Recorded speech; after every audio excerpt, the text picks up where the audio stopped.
हरे कृष्ण मित्रों, जय जय श्री राधे। आज हम इस प्रश्न पर चर्चा करेंगे कि हमेशा जीवन में खुश रहने का सबसे आसान तरीका क्या है।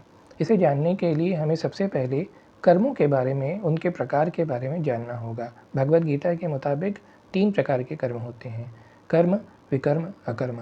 कर्म वो है जो शास्त्रों के मुताबिक है। विकर्म वो है जब हम जीवन में कुछ भी काम करते हैं जो कि शास्त्रों के मुताबिक नहीं है। और अकर्म होता है एक आध्यात्मिक जीवन जीना, जिसमें कि आप श्री कृष्ण को ही सेंटर में रख करके अपने सारे कर्मों का फल श्री कृष्ण को ही अर्पित करते हैं, अर्थात एक आध्यात्मिक जीवन जीते हैं। तो ये जो आध्यात्मिक जीवन वाला कर्म होता है, इसे कि अकर्म कहते हैं। इसका कोई भी कर्म फल आपको इस भौतिक जगत से नहीं बांधता है और आपको इस भौतिक जगत से मुक्त कर देता है। अतः अगर आप इस दुनिया में हमेशा प्रसन्न रहना चाहते हैं तो उसका सबसे सुगम मार्ग है भक्ति। आइए जानते हैं भगवद गीता में भगवान ने सदैव सुखी रहने के लिए कौन सा रास्ता बताया है।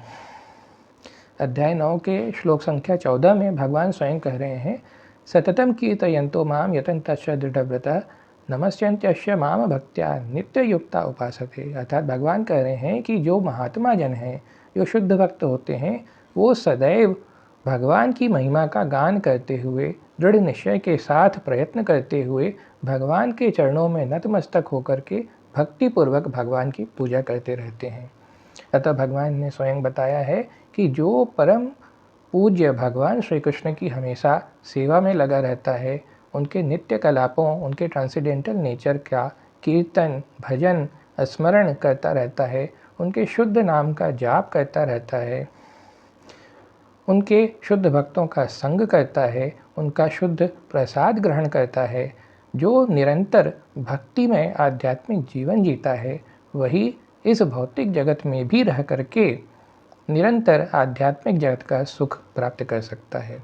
अतः यदि आप भी अपने जीवन को सुखमय बनाना चाहते हैं तो भगवान श्री कृष्ण की भक्ति प्राप्त कीजिए, जीवन को भक्तिमय बनाइए और भगवान श्री कृष्ण का प्रेम प्राप्त करना ही अपने जीवन का परम लक्ष्य बनाइए। इसके द्वारा आप अपने जीवन को सदैव सुखी बना सकते हैं। हरे कृष्ण।